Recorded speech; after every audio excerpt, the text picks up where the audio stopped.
Bashkia e Shkodër nditet në vendin e parë për transparencë, llogaridhënie dhe përmbushje të premtimeve, sipas monitorimit të realizuar nga Faktoje Pikal, organizata mediatike e verifikimit të fakteve që ndjek 10 bashki në vend dhe 40 premtime publike. Në një deklaratë për mediat, nënkryetari i Bashkisë Shkodër Rudin Beka e cilësoi këtë vlerësim si rezultat të një pune të qëndrueshme institucionale. Vlerësojmë shumë edhe Faktoje, i cili për disa vite radhës ka në pjesë të kërkimit të saj dhe të analizës dhe Bashkinë Shkodër, ku dhe për këtë vit radhës ne mbajmë atë traditën e mirë për sa i përket transparencës ndaj publikut,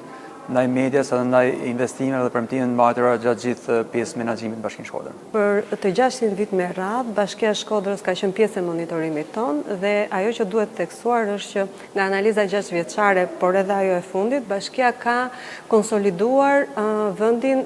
e parë si një nga bashkitë më transparente, duke i plotësuar gjithë indikatorët, të 16 indikatorët që ne masim, cilët janë rrjedhin si detyrim ligjor